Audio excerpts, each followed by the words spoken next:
Sing in the meadows and everywhere. Sing out a blessing to everyone. Lift up your voices, lift your hands on high. Sing and the battle is won. Sing in the meadows and everywhere. Sing out a blessing to everyone. Lift up your voices, lift your hands on high. Sing and the battle is won. Sing in the meadows and everywhere. Sing out a blessing to everyone. Lift up your voices, lift your hands on high. Sing and the battle is won.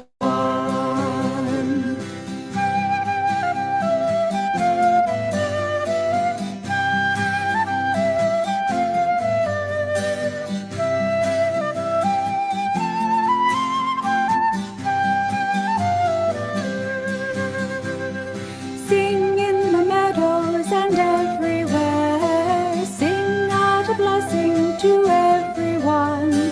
Lift up your voices, lift your hands on high. Sing and the battle is won. Sing in the meadows and everywhere. Sing out a blessing to everyone. Lift up your voices, lift your hands on high. Sing and the battle is won.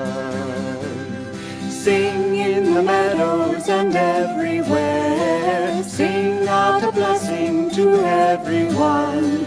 Lift up your voices, lift your hands on high. Sing and the battle is won. Sing and the battle is won. Sing and the battle is won.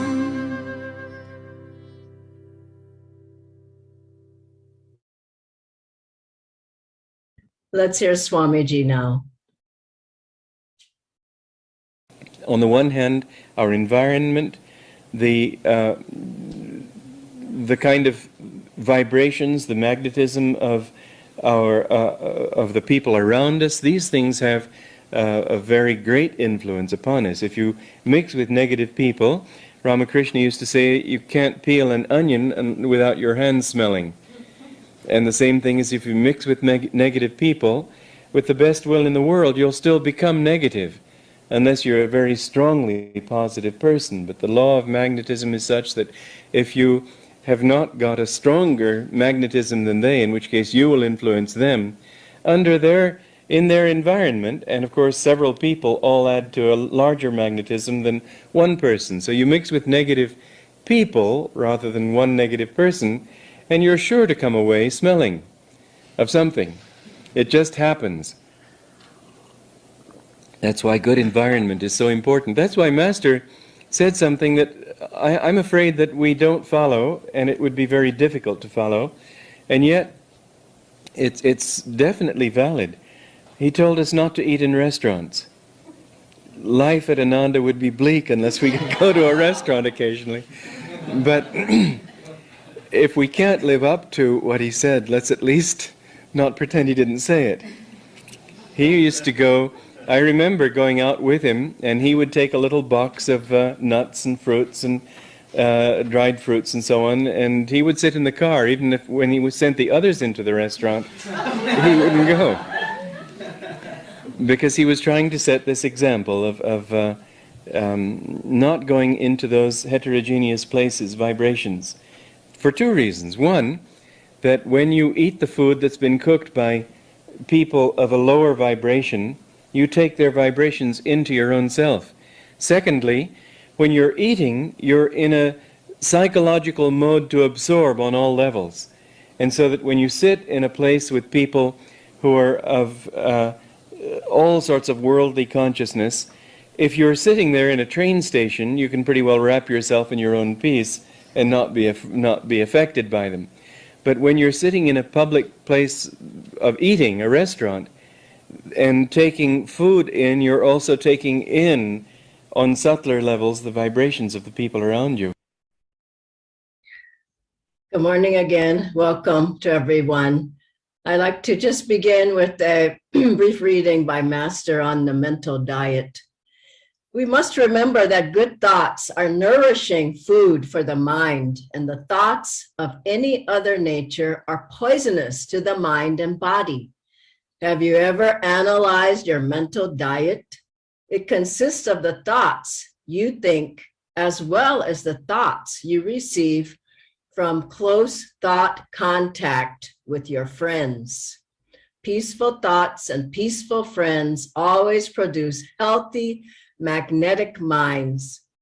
Inner disquiet and worries due to the wrong sorts of friends or unappreciative relatives produces an unwholesome, gloomy mind.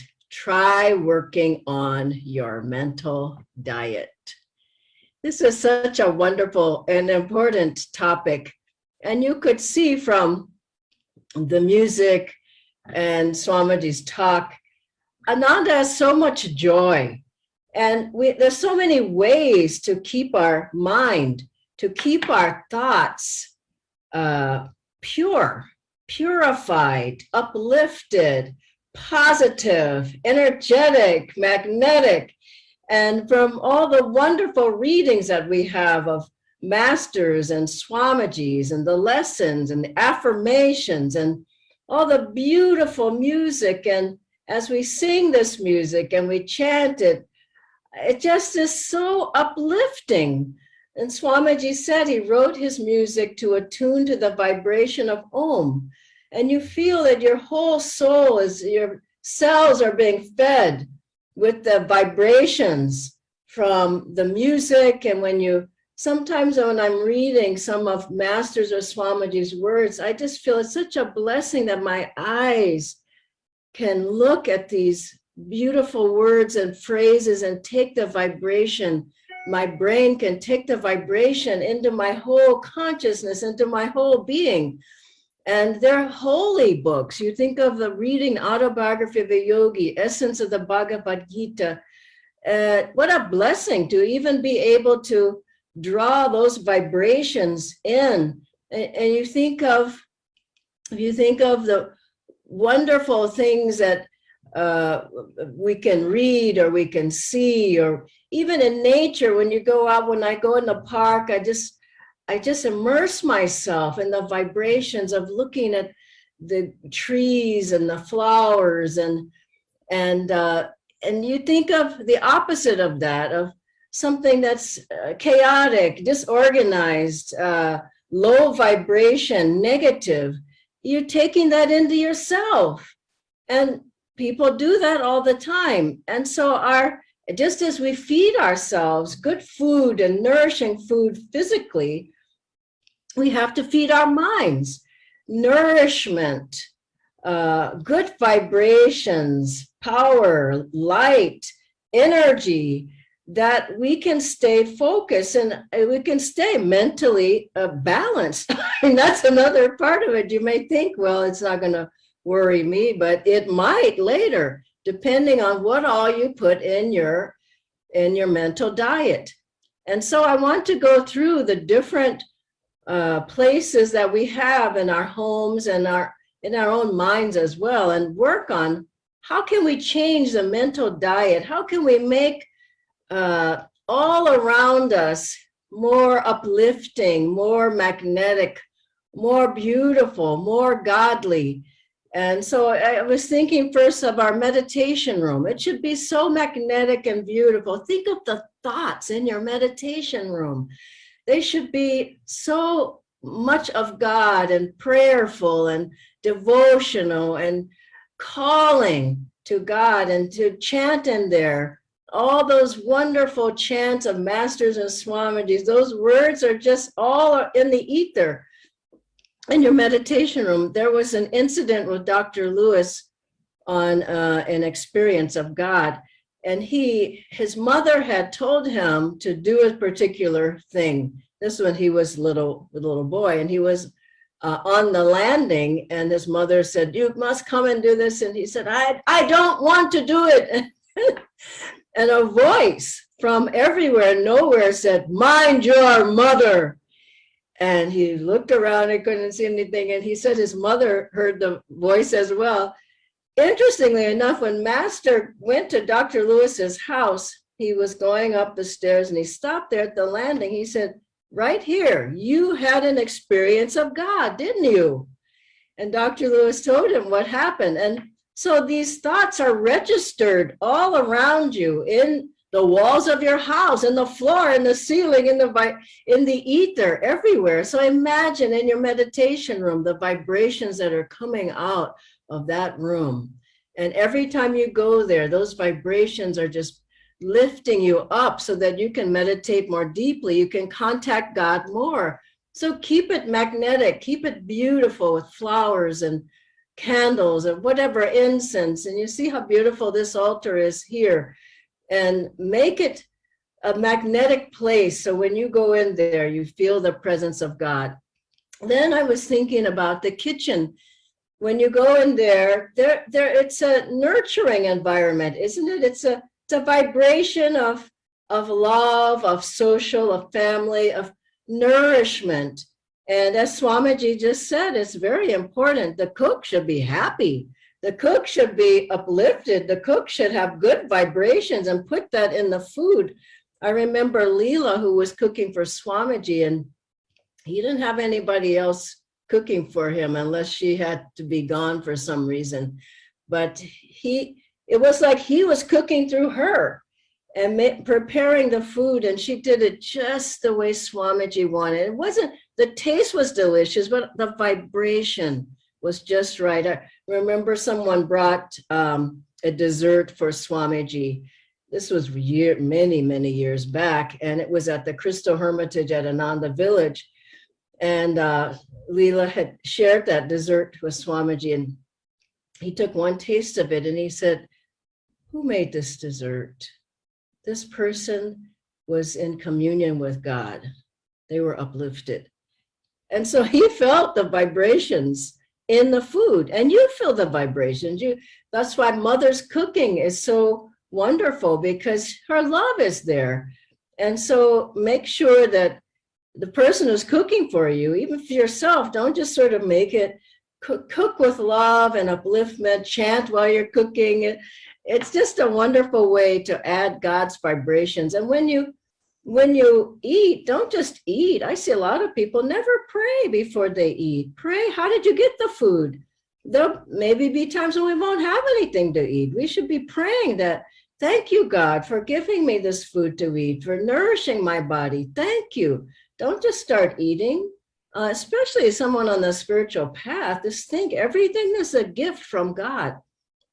And then in the bedroom should have peaceful, quiet vibrations. It shouldn't be, I put my computer on the bed and I'm working here today on my bed. And I mean, once in a while, if you have to do that, but really keep that vibration out. And, oh, I'm going to watch the news in my bedroom. I mean, you can if you want, but just remember that vibration is staying in. And then people wake up in the middle of the night, they have a nightmare, they're walking or talking in their sleep or whatever, because of the wrong vibration in your bedroom. It should be quiet, it should be inward, it should be peaceful. And then in your living room, the living room is a social, it's a family room. First of all, what do you do in there? What do you do? And so if you're watching movies, make sure the movies are not heavy. They're not negative. They don't pull the energy down. Swamiji used to watch movies from time to time. It was typically a Walt Disney movie.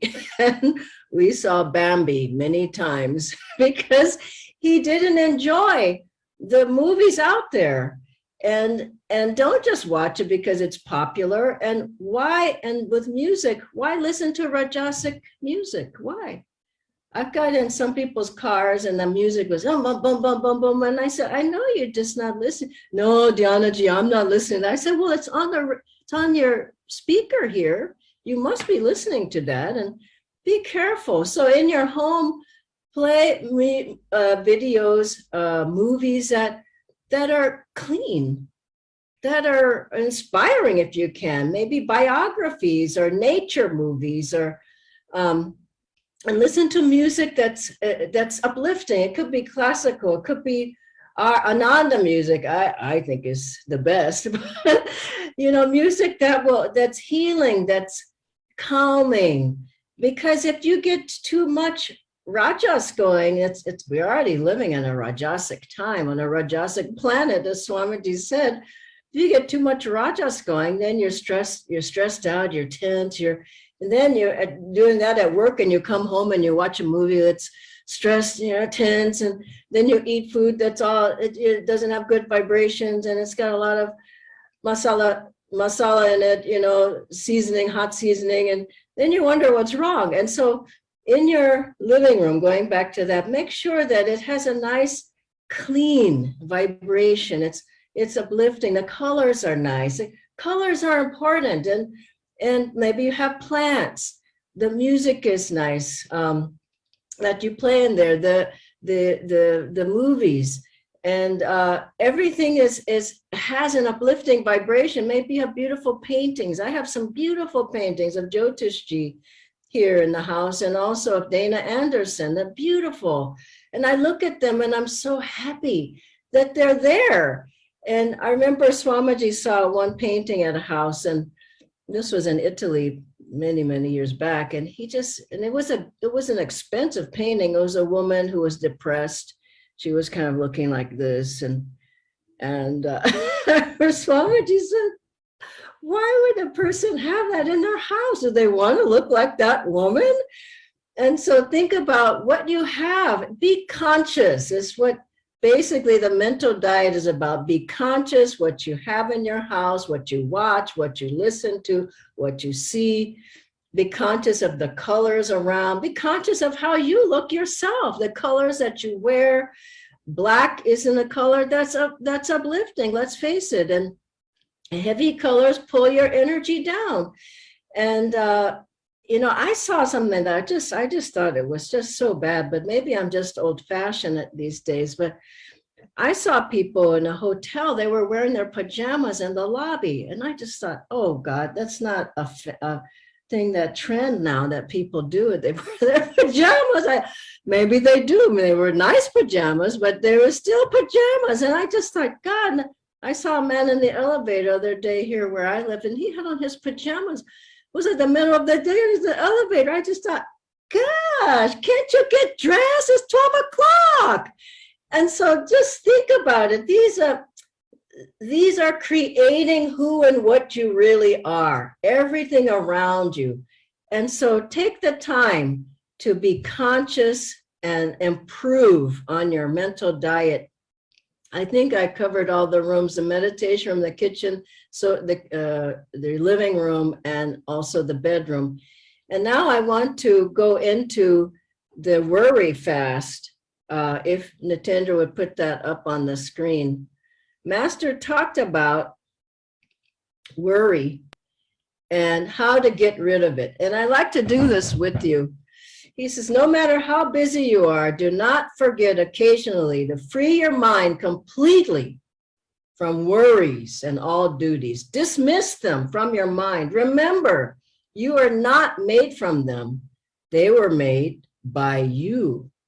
That's interesting, isn't it? Do not allow them to torture you. Anytime you are tired or worried, inhale. Let's do this together. Inhale intense. Then throw the breath out and relax. Let's do it again.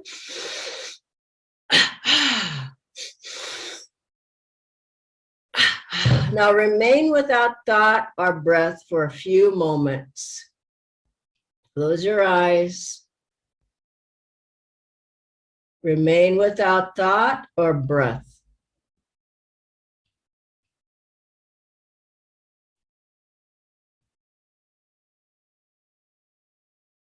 Now, let go of your worries. Enter into absolute silence every morning and night, Master says.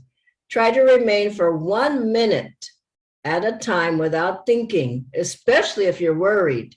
Then try to remain several minutes with a quiet mind.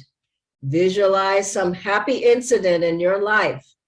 mentally go through the pleasant experience over and over again until you forget your worries entirely. But just for a moment, we can't do this for a long time today. Let's keep that on the screen for another minute. Just for a moment, feel yourself centered within, close your eyes, and think of some worry in your life now. Just for a moment. Now think of some happy or pleasant experience you've had. Could be recently, it could have been a while back. And feel the joy welling up in your heart, the happiness, maybe a smile is coming onto your face as you recall that time. And let that wash away the worry. See it being dissolved.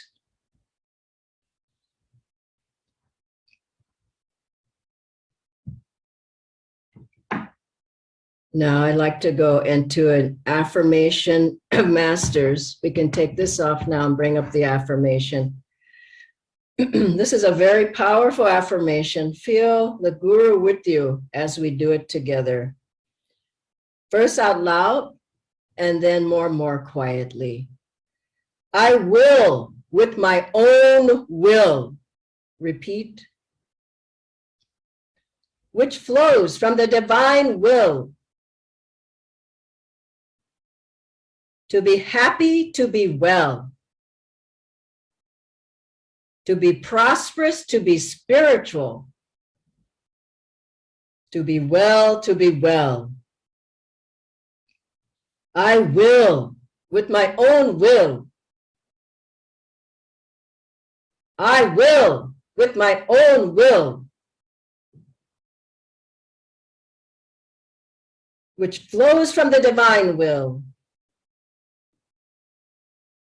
To be happy, to be well, to be prosperous and spiritual, to be well, to be well. I'll take this mentally, but deeply, gazing up at the spiritual eye. I will with my own will, which flows from the divine will. To be happy, to be well, to be prosperous, to be spiritual, to be well, to be well. Rub your hands together. And let's put this dynamic thought into our consciousness for our mental diet today.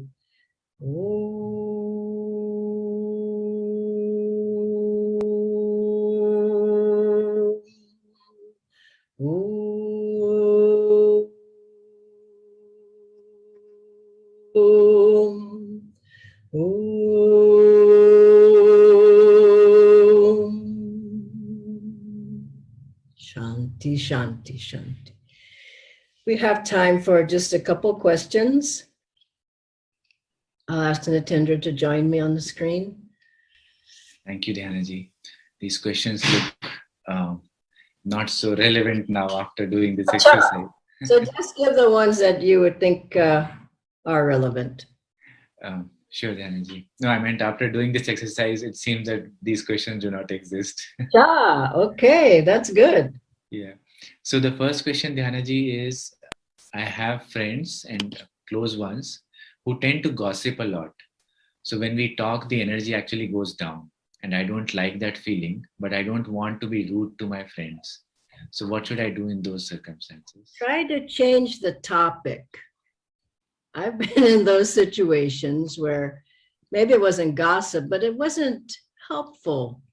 Try to move the energy up, add something that will pick the energy up in the conversation. And then also watch who you're with. If you're with gossipy people, like Swamiji said, Ramakrishnaji said, it's like peeling onions, your fingers will smell. And so watch who you're with. I was with an old friend once, and the energy started going way down. She was a college friend, and I just thought, I don't think I want to be around her. That's not my vibration anymore. So watch who you're with as well. Thank you, Dhyanaji. Maybe we can take 2 more questions. Okay. The first one is, how can I lift myself up out of a negative space? I know it is not good for me, but sometimes I can't get out of it, especially when there are a lot of problems. Yeah, I think the worry fast, the mental diet, all these things we talked about today, the books that you read are important, the music you listen to, the television, and social media is killing people. I just think, just do enough, but don't go into it so much as your whole life is virtual. Get outside. I mean, we can't really see many people in person today, but don't have your whole life be on social media. Oh, look, she's looking beautiful. Where are they? They're on vacation. Oh, you know, it goes on and on. It's just, don't live your whole life like that. Watch that, and you will find that there's many other things you can do that are much more uplifting. Thank you, Dhyanaji. We have a live question. In case if a family is living in a small house and people are sharing all the spaces, and then you do not have a separate place to do your activities, so how should we maintain good vibes in such an environment? Yeah, well, I lived in ashrams for most of my life with lots of people.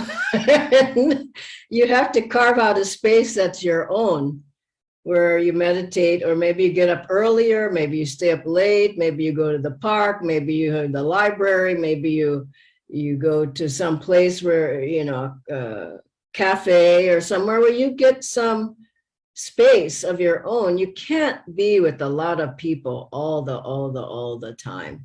You need some space for yourself. And so that's what I would say. Thank you, Dhyanaji. We can squeeze in one more question. Okay. This is, since COVID started, I feel mentally a bit down. Yeah. Our lives have been put on hold since COVID. So how can we get through this period without being negative or feeling down? Yeah. That's a good question, and it's not easy. You have to work at it, is all I can say. Sometimes I feel like, you know, I just can't take it another day. Just this COVID, and I can feel a dip starting to happen, and I won't allow it. I say, I just can't go down. I can't. I have too much to do for others to go down. And so maybe I'll break out of the house and take a walk, or put on some music, or get on a talk. You got to work at it. You can't just say, oh God, okay, COVID, come to me. You know, you can't do it. You have your family, your children, your job, you have your guru bhais. And so it's a battle. You have to fight the battle of life. If you give in, then you won't be able to make it. So all these tools that we have, I don't know who has more tools than us. I mean, it's a huge toolbox with so many things you can do, but people tend to shove it to the side and just sink down. Don't allow yourself, because you have to get back up. And if the deeper you sink, the harder it's going to be to get back up. So as soon as I feel anything like that, no, I'm not going there. And do this affirmation, I will, with my own will. You got power behind you. And if you let things bring you down, it's COVID, then it's going to be something else, and it'll be something else, and it'll be something else, and something else, and something else. So we have to know that the answers don't lie out there. The answers lie in yourself, your own strength, your own connection with God. Take Divine Mother by the hand and say, I'm walking with you. Take the gurus, I'm walking with you. And then you'll realize that life is a dream. It's a tough dream. Master said it's a nightmare. It's a nightmare. You think, oh, I'm having fun. You're not having fun. The next minute, everything collapses. The economy collapses. The health collapses. Somebody dies in your family. Your health goes bad. You know, it's so many things. So our only assurance is in ourselves, and that's God alone, God alone. And the more we affirm that, then things are always going to be there.